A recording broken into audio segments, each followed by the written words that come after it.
Alors, bonjour à tous. Aujourd'hui, nous allons parler du hasard et du destin. Tout ce qui nous arrive devait-il arriver? Ou bien nous sommes tous les enfants du hasard? Alors, dans l'Antiquité, les philosophes se posent cette question fondamentale. Notre vie est-elle gouvernée par le destin ou par le hasard? Et surtout, sommes-nous réellement libres? Certains affirment que tout est écrit, que chaque événement obéit à une nécessité invisible. D'autres soutiennent au contraire que le monde est traversé par l'imprévisible et que la liberté humaine naît précisément de cette part du hasard. Alors dans cette vidéo, nous allons parcourir les grands courants philosophiques sur le hasard et le destin, de l'Antiquité à la philosophie contemporaine, en présentant les auteurs, leurs œuvres, mais aussi les limites de leurs thèses et les penseurs qui leur ont répondu. Alors l'Antiquité, destin ou hasard? Alors, quand on prend le stoïcisme, tout est nécessaire. Chez les stoïciens, tout est nécessaire. Alors commençons d'abord par les stoïciens, comme Épictète, comme Sénèque, comme Marc Aurèle. Leur idée centrale est simple mais radicale. Tout le monde est entièrement gouverné par une raison universelle appelée le logos. Il n'y a donc pas de hasard réel. Ce que nous appelons hasard n'est qu'une ignorance des causes. Marc Aurèle écrit dans Pensée pour moi-même: tout ce qui t'arrive était nécessaire à l'ordre du monde. Pour les stoïciens, la liberté ne consiste pas à changer le cours des choses, mais à accepter intérieurement ce qui ne dépend pas de nous. Le destin est total, mais la liberté est intérieure. Alors, quelles sont les limites à cette pensée des stoïciens, à cette thèse des stoïciens? Cette position peut conduire à une résignation excessive. Si tout est nécessaire, quelle responsabilité morale réelle reste-t-il? Elle peine à expliquer le mal, la souffrance injuste et l'absurde. Deuxième courant de pensée sur le même sujet, le hasard, c'est l'épicurisme. L'épicurisme d'Épicure. Le hasard comme condition de la liberté. Alors face aux stoïciens, Épicure propose une thèse radicalement opposée. Dans sa lettre à Ménécée, il affirme que il vaut mieux croire au mythe qu'être esclave du destin des physiciens. Alors Épicure soutient que le monde est composé d'atomes, mais que ces atomes peuvent parfois dévier de leur trajectoire. C'est le clinamen. C'est ce qu'il appelle le clinamen. Alors, cette déviation introduit un hasard réel, sans lequel aucune liberté ne serait possible.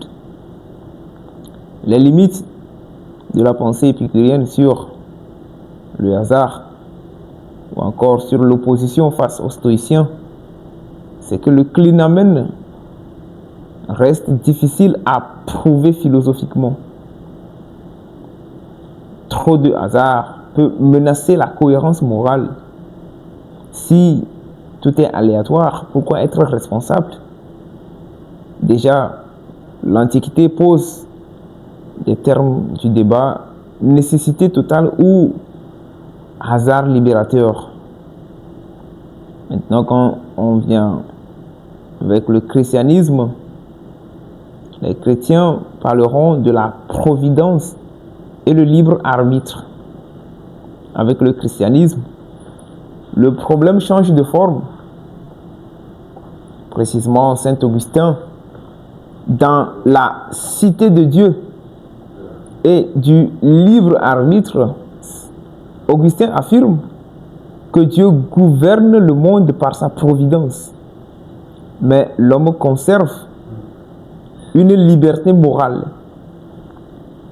Le destin n'est plus aveugle, il est voulu par Dieu. Alors Thomas d'Aquin, dans la somme théologique, il tente une conciliation.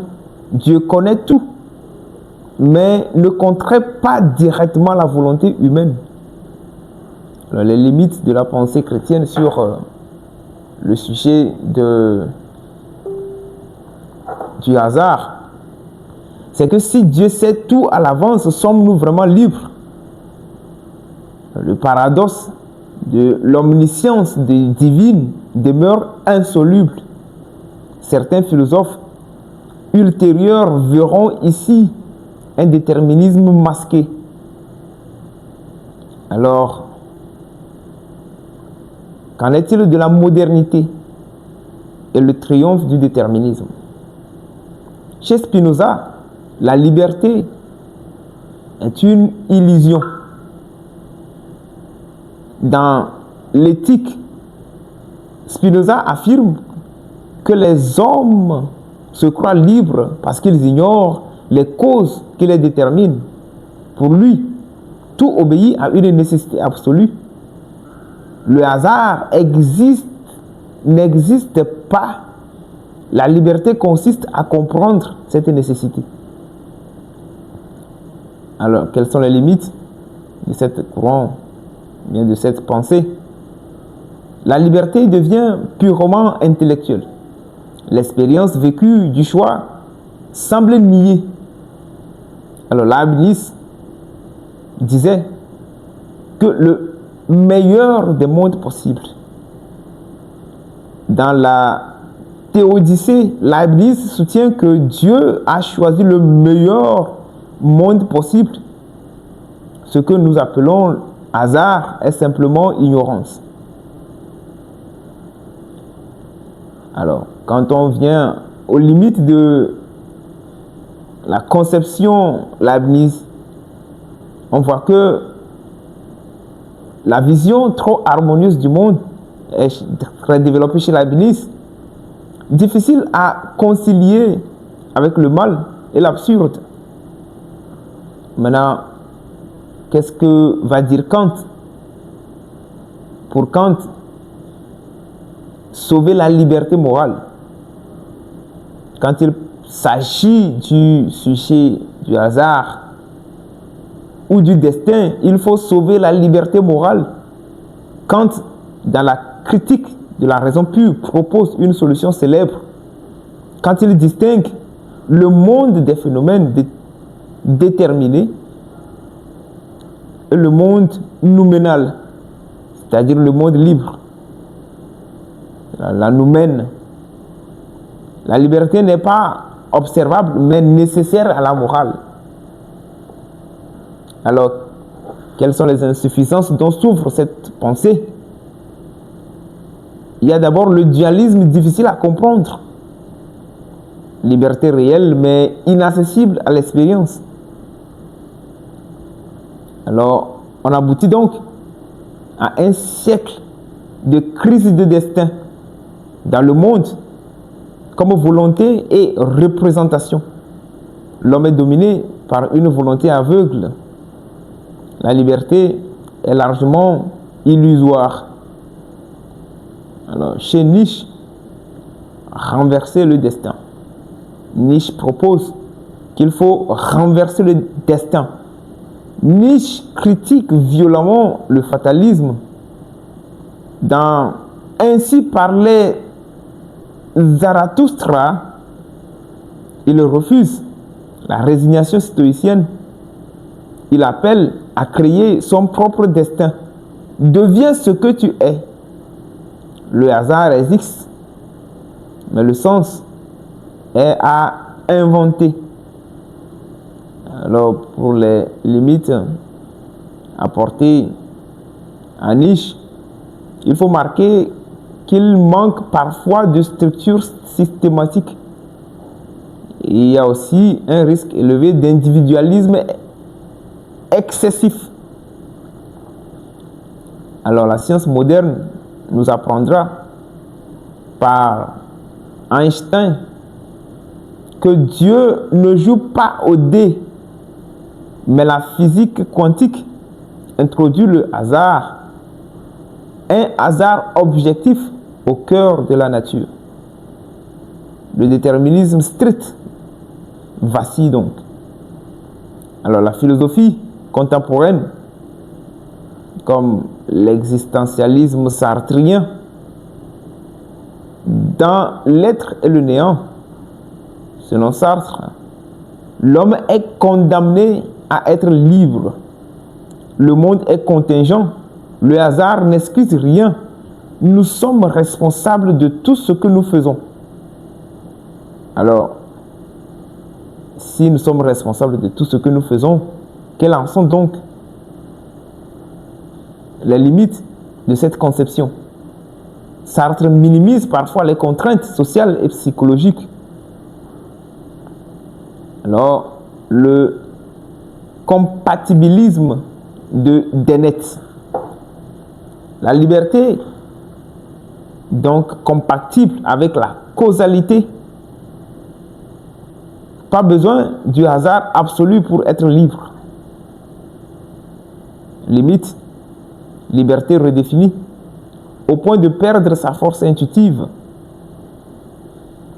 Au vu de tout ce qui précède, il faut dire que entre le destin ou le hasard, la philosophie nous montre que le destin absolu nie la liberté et le hasard total nie la responsabilité.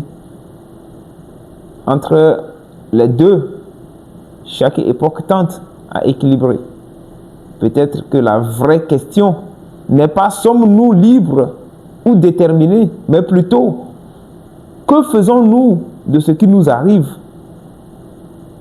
Alors pour terminer, il faut dire que le destin n'est peut-être que le nom que nous donnons à ce que nous n'avons pas encore compris.